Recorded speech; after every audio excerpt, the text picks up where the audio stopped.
Alright guys, it's Chatterbox Reviews coming at you guys with another Oscar video here today with my friend Greg. Hello. And so we're doing a couple videos here on this one. Just recently I posted my ranking for all 9 Best Picture nominees. So that's up on the channel. So I thought, this year really got invested into the Oscars. Actually watched all Best Picture nominees before the ceremony, which is, quite odd for me. I think we just talked before this, and both of us only saw like 2 or 3 movies out of the 8 last year.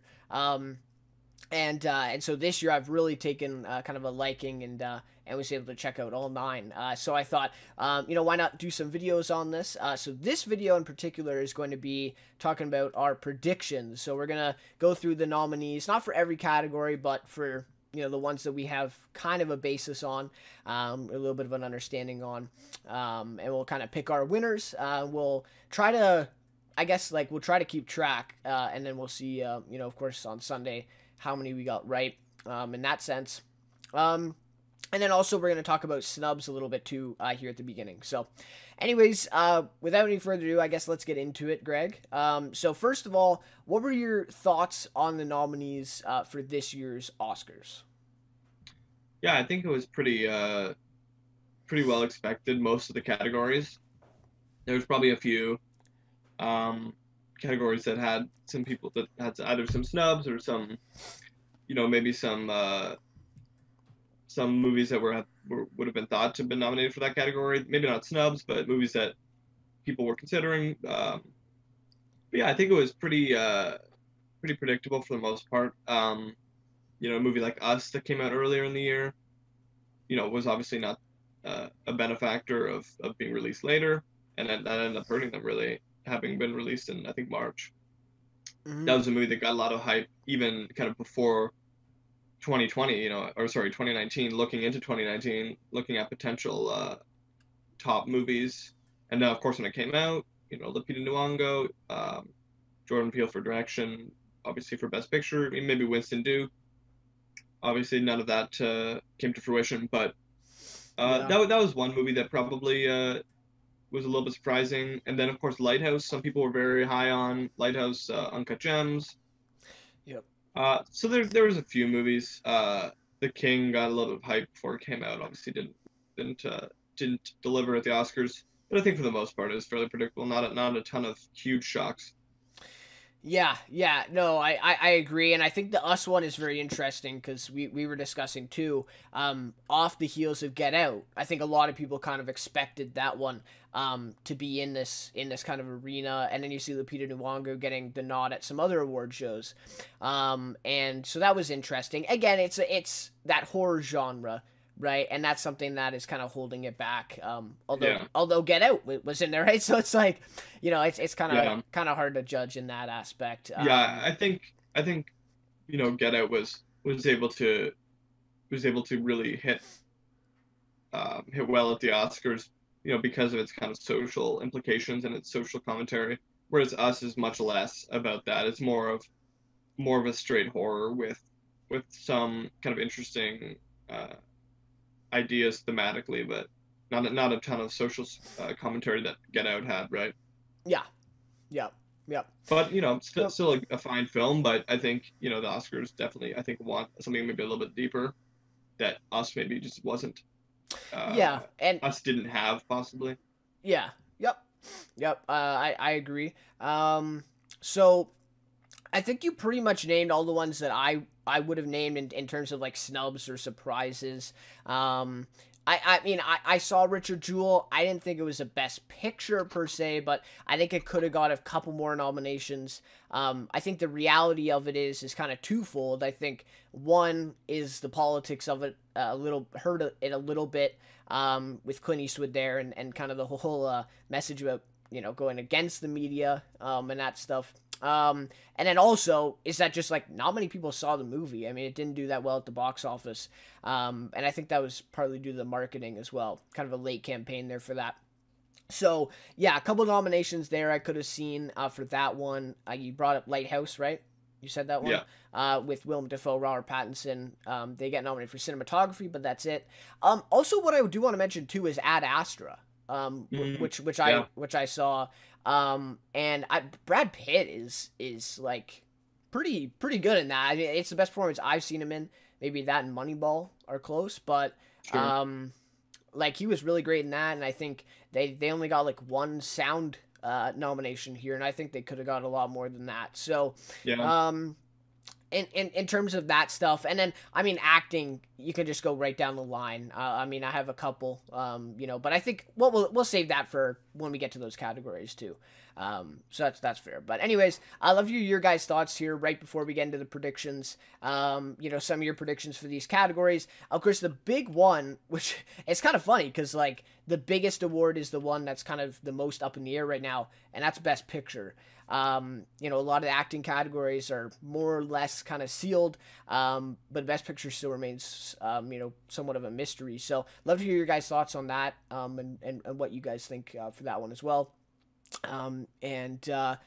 Yeah, so I guess let's just get into it then. And like I said, we're not doing every category, but we will start off with Best Animated Feature Film. And so did you get a chance to see Toy Story 4? No, I have not seen. Okay. Not seen it. And so that means that what? I don't think we've seen any of them then, right? Because I haven't seen the How to Train Your Dragon, I Lost My Body. So some and I will say too, like just from the outside here, they don't put Frozen in here, which was a little interesting. Yeah. And they kind of go with a couple small ones here from close from Netflix. Missing Link was kind of a small one, and that one at the Golden Globes. So that was kind of a strange one. So this one's interesting. I mean, I don't know. Would you say Toy Story 4 for this one? Do you think? I think that's probably a fair bet. I don't think it's a super competitive Yeah. category this year. I think a lot of the time, at least, it happens. Usually, there's one kind of standout animated feature, whether that's Inside Out or uh, Into the Spider Verse. Yeah. You can keep going. It's usually kind of one standout with a lot of other, fine animated films, but one that kind of really is either a huge hit or, like actually a very good film with a lot of, good ideas and interesting thoughts. Just a deeper film for kids. So I think, whether Toy Story 4 is the latter, maybe it's more the former, but still, it's a huge film and quite well. Yeah, and I think too. I mean, Coco is a perfect example of what you're talking about too, right? And I think and last year I think when we did these predictions last year, which is it's kind of funny to look back on that too, is I actually picked Incredibles. I was writing that out because I know you said Spider-Verse and it ended up winning, of course. But I'm like, they're gonna pick the big Disney one because Incredibles did really well at the box office last year as well, right? Yeah. And that's basically Toy Story this year. So I'm just kind of wondering if that plays into it too. But I guess I'm gonna go with Toy Story 4 here. I know a couple of this like Missing Link. I mean, how many people have seen that? You know what I mean? I think that really does come down to it in the animated film category here. I think it's somewhat of a popularity contest for this category, at least for sure. Yeah. And that's why I would go with Toy Story 4. But again, that comes from us who I don't think we've seen any of these. But of course, we've both seen the whole Toy Story franchise, and I've seen the first How to Train Your Dragon, if that counts for anything. So Yeah. there you go. So that's Best Animated Feature Film. I promise we know a bit more about some other categories, but the documentary stuff we're not touching that. Nothing that we really know about. I will say the one that I know is For Sama. Have you heard of that one at all? No. And that's like everyone's talking about that one, so that's pretty much the only one I know. All right, so Best Achievement in Visual Effects is next. And this one is interesting. So we got 1917, Star Wars episode, Rise of Skywalker, The Lion King, Avengers Endgame, and Irishman. So what, you've seen three out of these? And I would say those are like the three front runners, to be honest. So Yeah. who would you pick in this one for visual effects out of those five? Yeah, I think if you're narrowing the field to Avengers Endgame, Rise of Skywalker, and what was the other one? 1917. 1917. I think, I mean, for best visual effects, I think it's probably one of the either Rise of Skywalker or Endgame. I think that I believe Suicide Squad won this award, Yeah. or maybe No, I think it was makeup. Didn't they win makeup?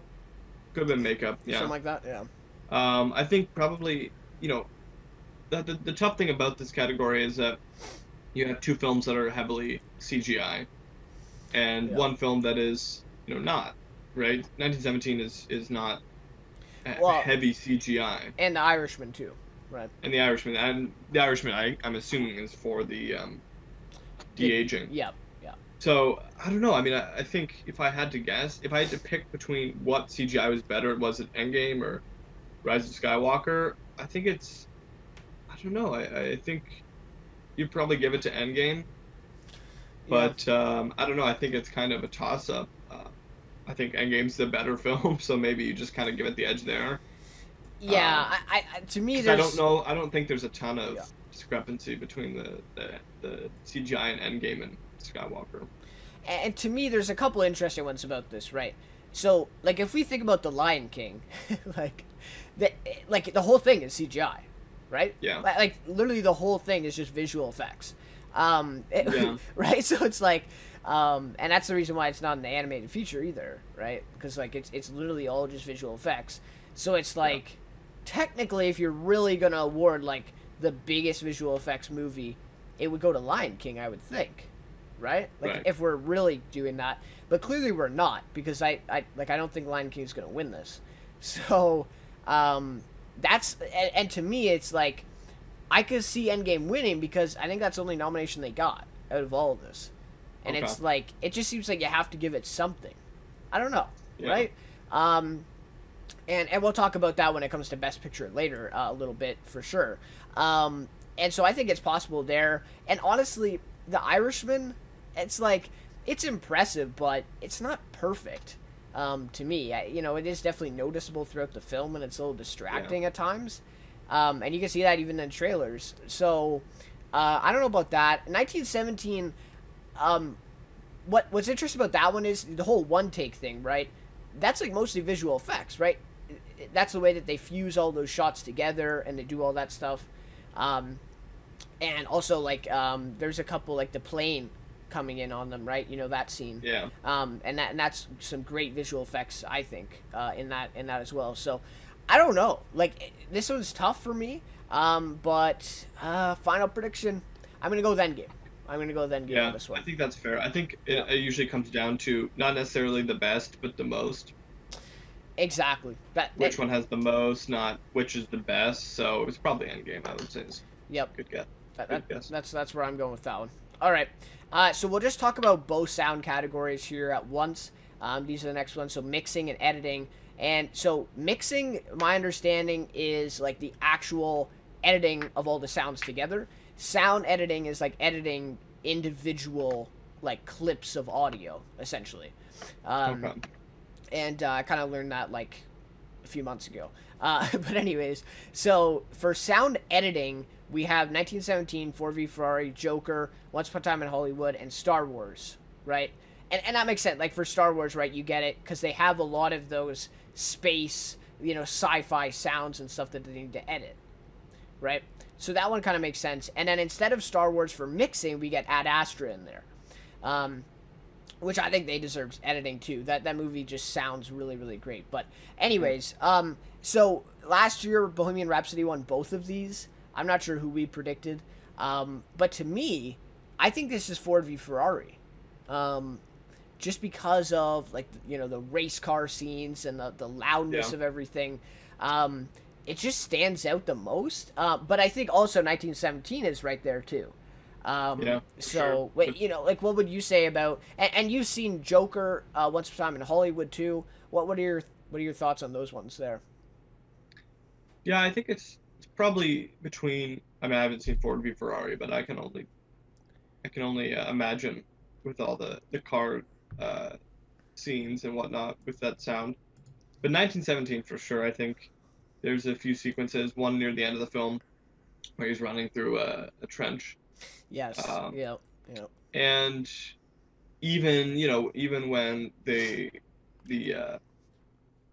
two characters, probably about 20 minutes into the film, they're in a bunker, and it Yes. collapses. So there's a Yep. few moments like that, and Yep. it's also, I mean, the thing about that film is that there is a lot of kind of more quiet downtime. It's not bombs all the time. It's not like constant noise. Dunkirk. So I Yeah. think when the noise, yeah, Dunkirk, when the noise does come, it is, I think, very impactful and very well done.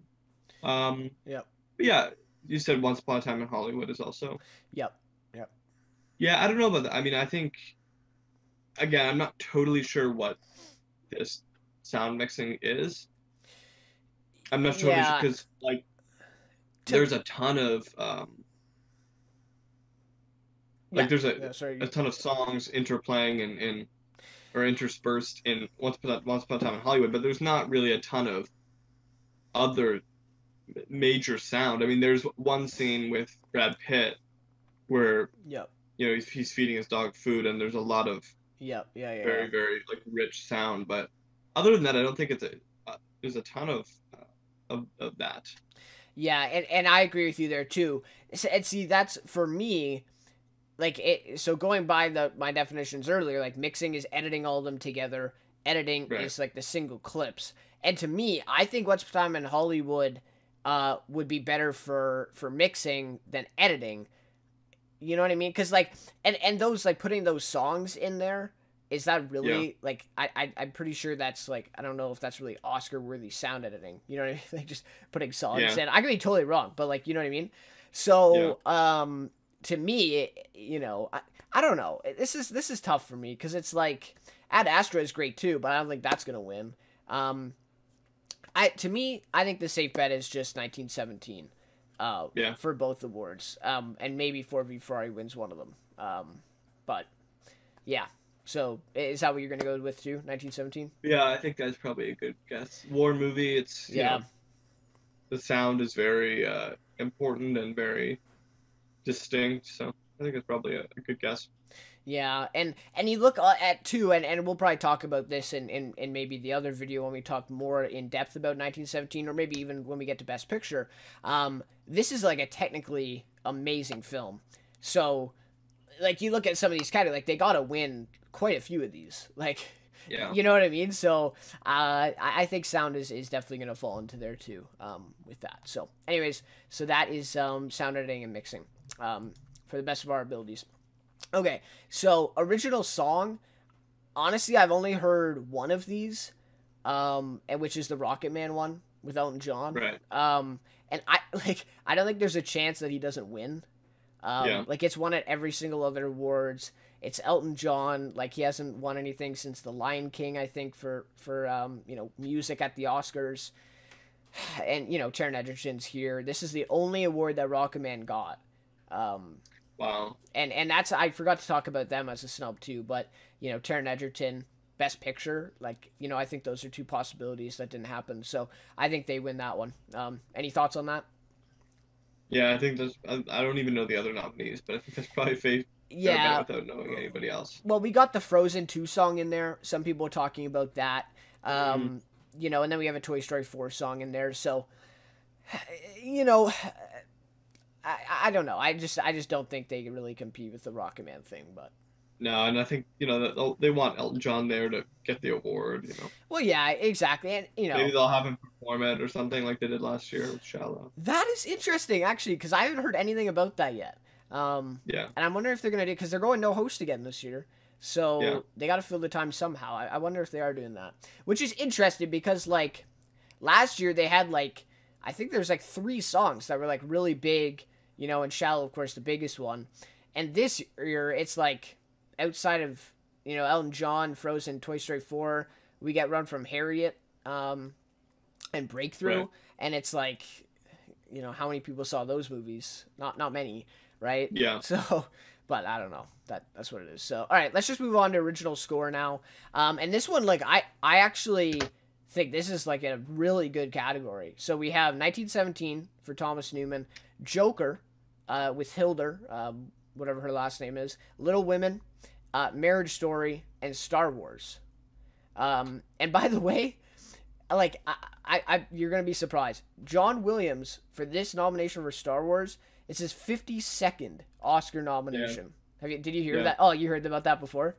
Yeah. Yeah, Yeah. I wasn't sure the number, but I knew it was that huge. is insane, man. Yeah. That's crazy. So I don't think he wins this one. He's already Probably won not. a lot of Oscars, and they'll probably get someone new. So what are your thoughts on original score here for this one? Yeah. I don't know exactly who will win, but I would say for me it would be between Marriage Story and 1917. Okay, okay. I think The two Newmans. both. Right. Oh, is that? Okay. They're cousins. Yeah, yeah, Yeah. yeah. I think just, and Joker I think is good too, but I just think, especially 1917, there's just so much. I think it almost helps kind of transition into each. It kind of helps move the story forward, kind of, and I just like it kind of one continuous, because I mean the whole takes place over the course of maybe 14 hours, something like that. I just kind of I think it works very well to kind of just really sell the movie as just one continuous journey with no stops.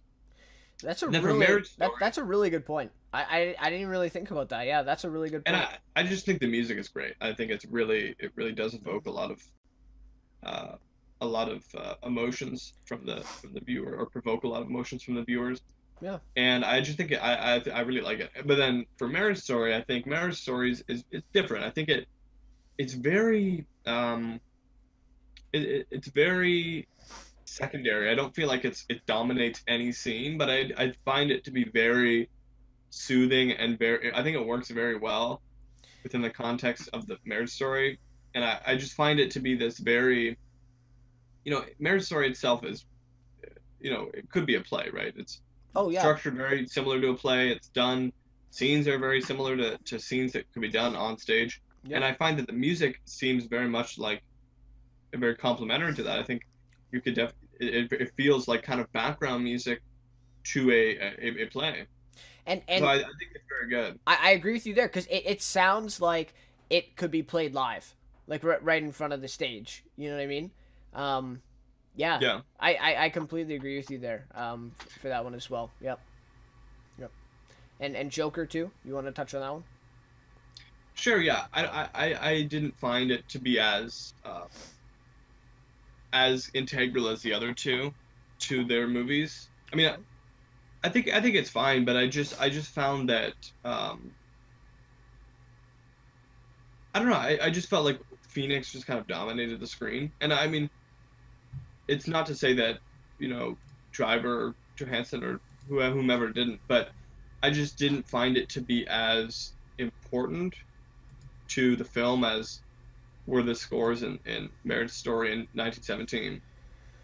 So I think whether I'm not really qualified to grade or uh, to assess a piece of orchestral music, but what I can say is how does it kind of affect the movie? What does it contribute?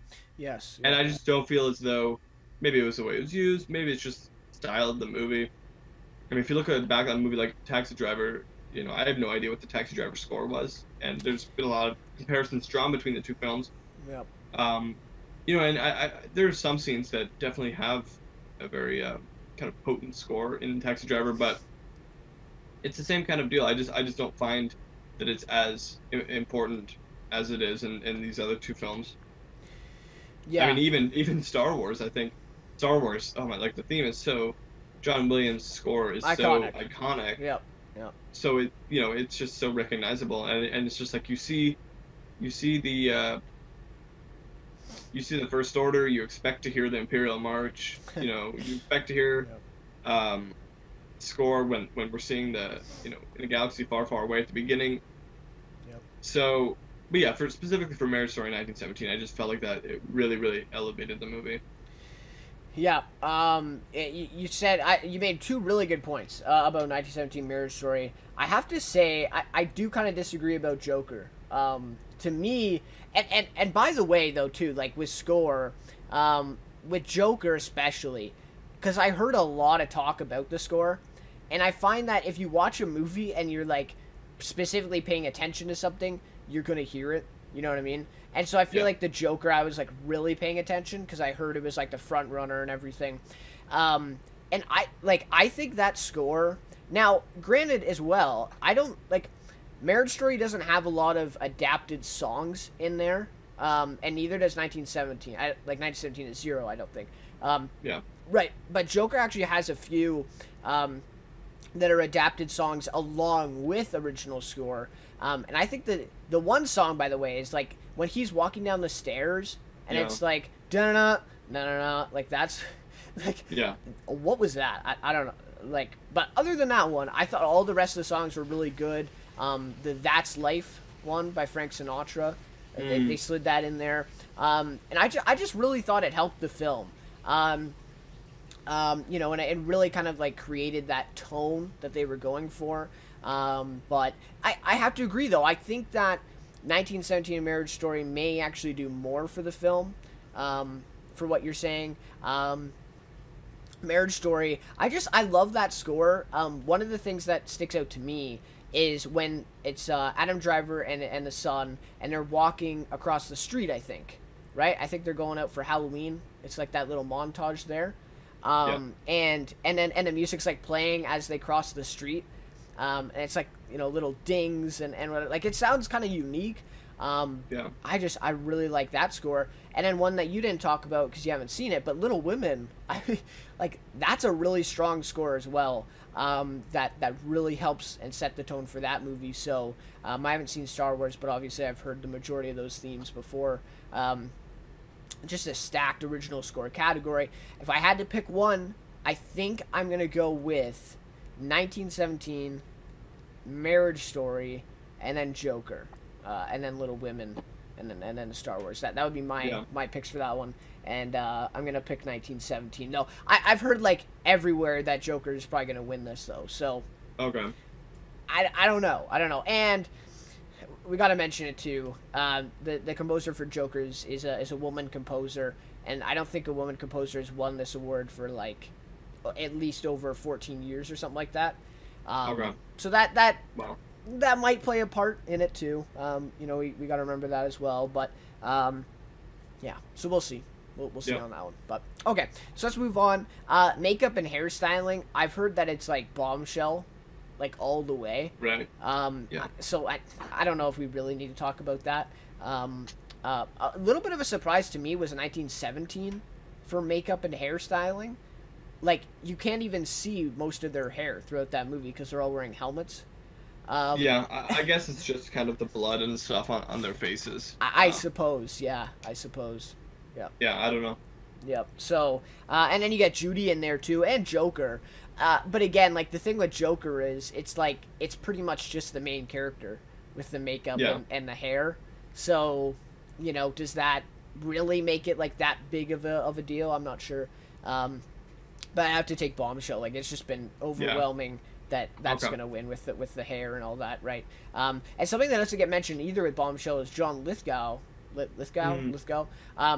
He's in that, and they make him look like Roger Ailes, like with the makeup and the fat suit and everything. That looks really good. So I feel like people look past that, and that's also another reason for that. So, all right, costume design. I don't know if we really need to go over this one too much, but we got Jojo Rabbit, Joker, Little Women, Once Upon a Time in Hollywood, and The Irishman. Probably maybe Hollywood, maybe Little Women. I don't know. Both kind of period movies. That's what I'm thinking. I think the costumes for Once Upon a Time in Hollywood are really strong. But Little Women, like the thing with Little Women is, like, yes, they're really good, but that's not the first time that they've made costumes for that type of time period movie. Right, so that's just where I'm coming from. Yeah. Same with Jojo Rabbit too. You know, like people have made Nazi costumes before, for films, obviously. Now, like I'm not like they're really good costumes, obviously, but I'm just saying, like, same with The Irishman. Like, you know, we've seen that time period before, even from Scorsese, with the suits and all the rest of that type of stuff. So that's why I would pick Once Upon a Time in Hollywood for this one. But yeah. That's just me. I think that's probably a good guess. I would go either Hollywood or Little Women. Okay. Okay.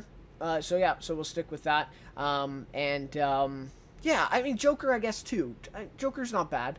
Um, that main costume for Joker is like, Yeah, that's going to be iconic for years to come. So yeah. maybe that's part of the conversation too. But all right, production design. This one I thought was interesting. So we got 1917. Jojo Rabbit is in there. Once Upon a Time in Hollywood, Parasite, and The Irishman. Um, so I guess you can speak to 1917 and Hollywood for this one. What are your thoughts on those two for production design? Yeah, I think 1917, there's not a ton of production to be had. I mean, there is, there's whether there's the trenches and then there's a couple bunkers. There's like a farmhouse. Um, yeah, I don't know. I mean, I'm not exactly sure what would fit under the scope of production. Well, and they really do stay in like some of those settings for quite a while, right? Yeah, I do know, like, I watched them behind the scenes. They did have to build all those trenches and all that stuff, of course, yeah, right? So, I mean, like, just the amount of work that went into that, I think, yeah. is important. But again, like, I'm not sure if they value the amount of work over just how visually appealing it And looks. I think it looks great. I mean, I think it looks Yeah, very realistic. And then, yeah, but for Hollywood, I think Hollywood has great set design and stuff like that. And whether they're on a set of a Western or whether they're that's at true. the, Yep, at the Manson Ranch or whatever that's called, yep, or yeah. whether they're even at Cliff's trailer, whether they're just like in downtown Los Angeles, like it's pretty crazy how they were able to turn, Oh, yeah, um, yep. like Rodeo Drive and all those places, Hollywood Boulevard into like 1960s Yeah, Hollywood. I think it's crazy. Even if you look up in the hills, it's all great up there too. So I don't know. I would pick Hollywood without having seen any of the other ones. I just think it's an amazing production set design. I agree with that, and that goes back to like the amount of work. Like imagine the amount of work that took, Yeah. to do that, and like shutting down those streets for probably like a week at a time, right? To do all that, Mhm. all the cars, and then it also Yeah. speaks a little bit to Irishman, which you could say similar things to that, though I don't think it has as many settings. You know what I mean? As Hollywood. Um, sorry, did you want to? Sorry. No, no, no. Oh, okay, okay. I was just yawning. Yeah, okay. So yeah, so in that sense, I think yeah, Irishman does stands a chance, but also Jojo Rabbit I thought was really good. But again, it's like there isn't a lot of settings in Jojo Rabbit. It's kind of a lot like it's really quite centralized. And they do a really good job. But I kind of go back to the costume thing. It's like, well, we've seen Berlin in World War II. I don't know, like you know what I mean. Yeah. So, that's what it is. And then Parasite. I think Parasite and What's Time in Hollywood are the two front runners here. There should be. Because this is like Parasite. Like it pretty much just takes place in this one house from like the first act onwards for the rest of the movie. But this house is like so well done, and it really becomes I've heard people say it's become a character in the movie. It Yeah. really is, and especially with the twist later on in the movie, it really becomes important. And and it's really really great. And then also where they start in their house, right, which is Yeah. obviously a way different house and a way different setting than the rich people's house at the top of the hill, Yeah. type of thing, and that's really great too. So to me, I think it's Hollywood and Parasite, but I would take Hollywood there as well. I'm with you on that one. Yeah. Okay, so film editing. This one I think we can go over pretty fast. I think this is Ford v Ferrari. Mm. I just like there's so much editing in this movie. Like they hit the brake pedal. They go back to the wheel. They go back to outside of the car, inside of the car, and all these Yeah. racing sequences. Like, it's just really impressive what they were able to do there. Yeah. I'm a little bit surprised that Hollywood didn't get editing. I think it's I agree with pretty you there. well edited movie a lot, especially again. I mentioned it before, but when Brad Pitt's feeding his dog. I mean, it's kind of a random, useless scene, but it's like really, really, really well edited and just very choppy and very, very quick. And I agree yeah, with you. Yeah. I Yeah. think Ford v Ferrari is probably a good bet. I mean, a lot of Scorsese's movies have really good editing, so you can probably make a case for Irishman as well. That's true as well. And a lot of people are saying like, well, it's a 3.5 hour movie. Like just sitting through that and editing all that is like Yeah, an accomplishment, right? And so people are talking about that one as well. And I see that too. I think Jojo yeah, Rabbit getting nominated here as well is interesting. And what I heard, I actually watched an interview with the editor Tom Eagles. And what they were saying is like Jojo Rabbit, of course, it's a comedy, right? So they actually improv like quite a bit of the lines and the dialogue and all that. yeah. So for a film like that, like they could have went in like 5 different directions with that movie, and he was able to create this like the first half is like really kind of comedic and works really well in that sense, but the second half is like a whole different tone. With Hmm. still comedy, sprinkled in there, but it's a lot more serious. Yeah. And I think that really speaks to the editing there too. One thing I always wonder about the editing, by the way, I'm not sure if this has crossed your mind, but like, so yes, these guys edit the films. Like I get that part, but doesn't the director always have the final say on what they're editing and what takes they're doing? So I Yeah. always wondered like how much validity this category like really has towards the end product. Do you know I what I don't mean? know. I think they probably collaborate, but Okay. I think it's the editor doing kind of the heavy lifting and like the technical parts of it. Yeah. Okay. But yeah, I don't know. I'd have to.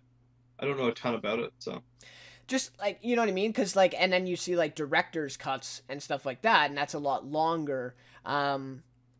So maybe I mean, I'm not discounting it at all. I'm not trying to say yeah, that. I'm just saying like, Once Time in Hollywood, like Tarantino decided, like what he wanted the movie to be like and what clips he wanted to include, yeah, yeah. stuff like But that, right? he didn't edit the individual clips, Yes, yes, right? yeah, yeah, yeah. So You're right. You're right. that's kind of the difference, and a lot of it takes really meticulous editing.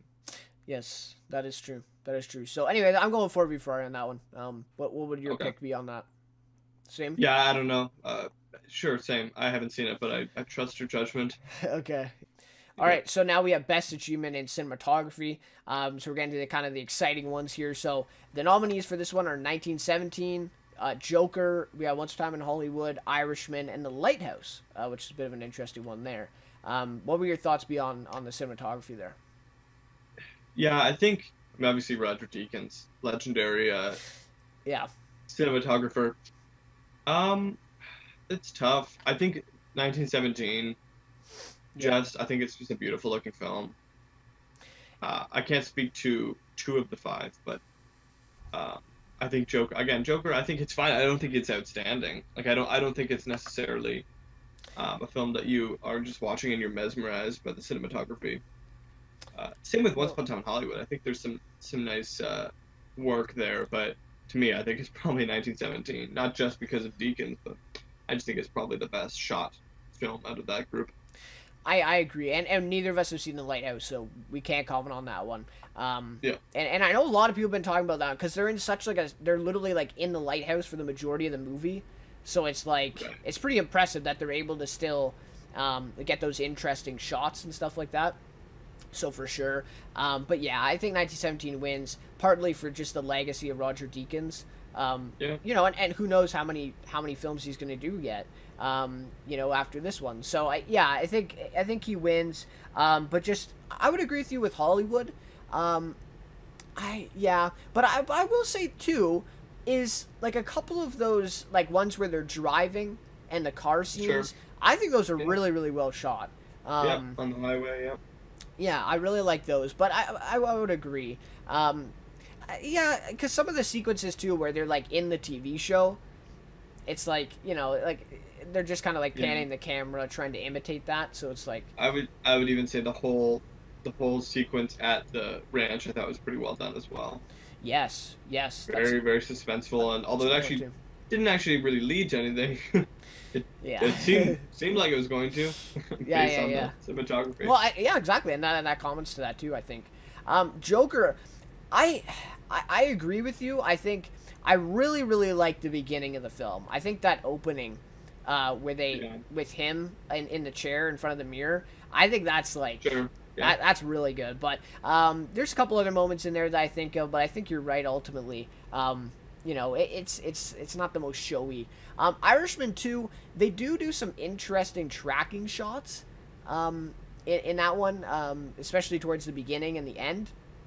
But I don't know. It just doesn't really stand out. I think Roger Deakins for 1917 has this one. yeah. So there you go. So we're both going with that one. All right. So screenplays. This is some of my favorite stuff here.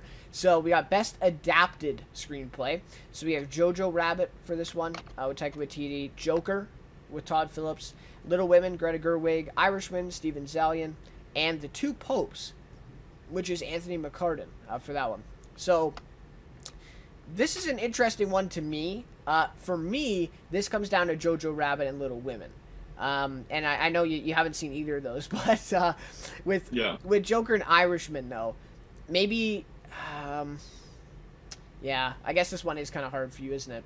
I think that I think Steven Zaillian's obviously a pretty well respected screenwriter. So I think that it probably has. I haven't seen it, but just based on the fact that it's a Steven Zaillian. Obviously, Taika Waititi, he can write a very funny dialogue as well. And then Greta Gerwig, obviously, a big fan of hers and kind of the type of films that she writes. So I can only assume that it was well written, as was Lady Bird. Yeah. To me, this script for Joker from Todd Phillips kind of stands out. Yeah, that's fair. Yeah. Oh no, I think you're misinterpreting what I'm saying. I'm saying I don't think it should be here.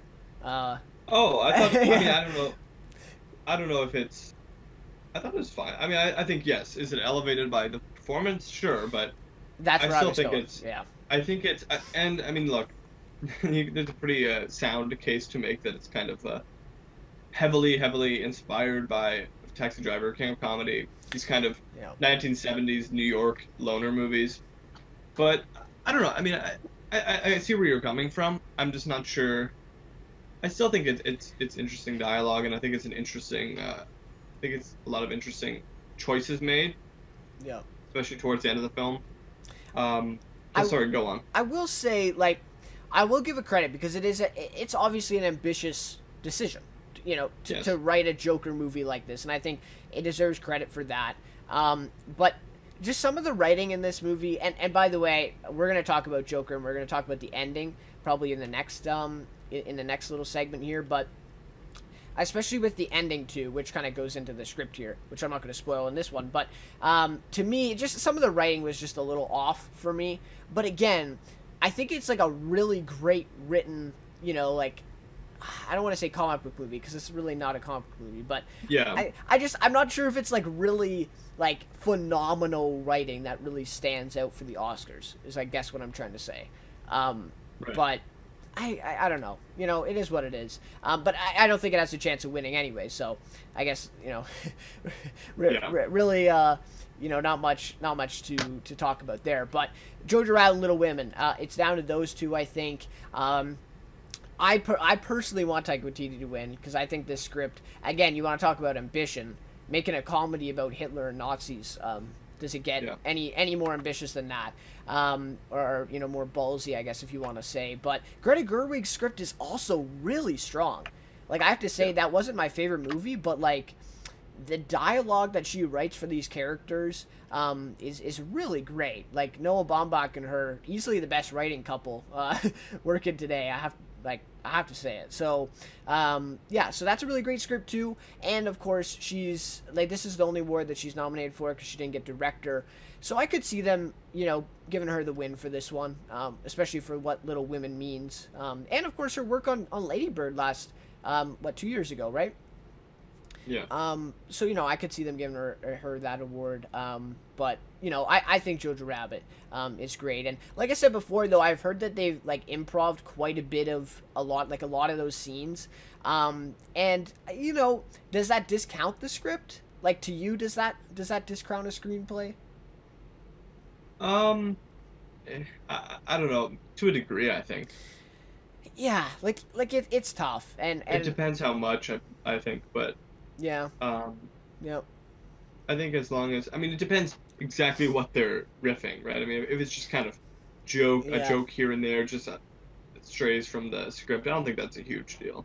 Yeah, well, and also, I mean, the script has to lay out the story and all, all the plot points and all that stuff.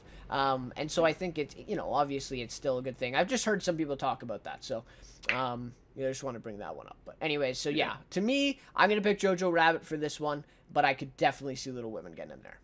So yeah. hey, you're just going with either of those two, I'll either go the Little Women. I'll Little go Women? Little Women. Okay, okay. That's good then. All right. So, best original screenplay. And I really liked to see this. I like all these nominees for this one. We Yeah. have 1917, Knives Out, which is, I really Wow. like that one, Marriage Story, Once Time in Hollywood, and Parasite. Yeah. So, well, yeah, you've seen a lot more here in this category. So, what are your thoughts on this one between those ones? I think it's probably a three-horse race. Would be my prediction between Hollywood's Marriage Story and Parasite. Yes. Again, that's just kind of, I'm not totally sure. I'm not basing that off of award shows or whatnot. I just think one of the strongest and what have, you know, Tarantino and Baumbach. No, of course I'd pick Marriage Story. I really do like Hollywood, but I just think Marriage Story is just like an expertly crafted kind of two POV film, which has two really compelling characters and some just terrific scenes of it individually of building character and kind of finding more about these people and understanding them. But at the same time, I mean, both look good, both are sympathetic, and both Yeah. are both at times very much not sympathetic, right? You can kind of see Yes. mistakes they've made, things they've done that is where you side with the other person, then the other person. And of course, there's the great scene where Adam Driver punches a hole in the wall, and that's probably one Oh of the better yeah. scenes I've seen in a long time, maybe ever. That has just an Yep. amazing build up of just, this just enough of these two individuals just being cordial. They're just kind of Yep. finally letting go and really letting their emotions take over. And it's, we start with the scene with him offering her a juice box, and we end with him punching a hole in the wall. And so it's Yep. just, we get there. We don't get there in one word. We get there. It's building up. There's obviously some disagreement at the beginning. They're not seeing eye to eye, and then it's just building up. They're digging stuff up from the past. It's an amazing scene, really well acted, really well written, and that's just really the whole movie. And Hey. Yep. I would say also, and all the scenes with both Ray Liotta and Laura Dern, all of the lawyer Yes. scenes are really interesting. Yep. It's not a film that has like a riveting. I mean, there's one trial scene, but it's not like super riveting. But it is very interesting. Even the Alan Alda The scene. dialogue back and forth. I. Yeah, the Alan Alda scenes are great. They're Yeah. very funny. Yeah. Yeah. Yeah, they're great. Yeah, no, I agree. And I will say the one thing, and I think that scene in Marriage Story is like enough for him to win this award. I have to like to be honest, and like almost everybody has seen that scene by now, right? Or like heard Yeah. about it. Um, but I will say I wasn't a big fan of the directing in that scene, but like it wasn't bad. But I'm just saying, like the close ups and all that stuff, I wasn't a huge Mm, fan of that, and okay. I'm not sure how much he does that in some of his other movies as well. Like maybe that's just his style. I haven't seen a lot of those, but writing, I mean, that's probably the best written scene of the year. I think, right? Yeah. And the thing with that too is like Adam Driver and Scarlett Johansson are obviously like freaking amazing, in that movie. And I did say too, like I think it's the best acted movie of the year, like just with those two performances. You know what I mean? Like I think Joaquin Phoenix is amazing, but there's not like a second person with him. You know what I mean? But Yeah. I guess we'll get to that in acting. But Amazing Writing Marriage Story, of course. Sorry, the point I was trying to make is the performances are allowed to be that good and that on that level because of the dialogue and how realistic it is. And Baumbach is really great there. The screenplay from Tarantino, I don't know. I mean, again, that comes down to like the direction too, because like I think they kind of go hand in hand with Tarantino, because I feel like that script was probably like a lot longer, and he like kind of decided where to go with things. And there's a lot of scenes in that movie that don't have any dialogue, right? Um, Yeah. and they just kind of like play out, and I think that goes to the directing as well. But he's easily one of the best writers working today. You know, his dialogue and his characters are just so well crafted, and pretty unique too. I think we can say that for him. Now, 1917, that's an interesting one, which I don't think it'll win, but it's like I don't know. I guess a best picture frontrunner. Like, I don't know. Maybe out of left field, like that maybe gets something because of the whole one take. I mean, it does take some effort to write a one take movie, right? Um, and so I think that, you know, maybe that stands a chance. To Yeah. me, the winner is Parasite here. And I think this especially is true because they got to give Bong Joon Ho one of these awards between directing and writing. And I don't think he gets directing. So I think that he gets writing here. I think he wins Best Original Screenplay. The only problem I could see is that the script is in Korean. Right? So obviously that could be translated for the Academy members, right? Of course. But I'm just saying that may actually deter some people, you know, from voting for this. It could. But that's the Yeah. only reason I could see why this doesn't win. It's just such a unique film, and the commentary is just so seamlessly put into this. And honestly, like there's like 4 prominent genres in this movie, and this maybe speaks to the directing as well. But like it's like comedy, thriller, horror, drama, like all in one. And I just love the script for this one for sure. So that's my pick is Parasite, and you would go with Marriage Story now? I'll go Mares. Okay. Okay. Sounds good. Hello. What Yeah, I'll go Mares. well, you haven't seen Parasite, right? So it's a little hard for you No, to it's yeah. yeah. I may very well have picked Parasite, but I don't know. I really like Bomb Bucks, so maybe I would have just Yeah. stayed with Marriage Story. And I have to say I think it would be great to see Baumbach win that too. You know, I think that would be great. Because he only has what, one other nomination for the Squid and the Whale, I believe, right? For that screenplay, Yeah. I think. I could be wrong on that one, but anyways. Yeah. All right. It's another divorce. Yeah, another divorce. Yeah. Yeah. Yeah.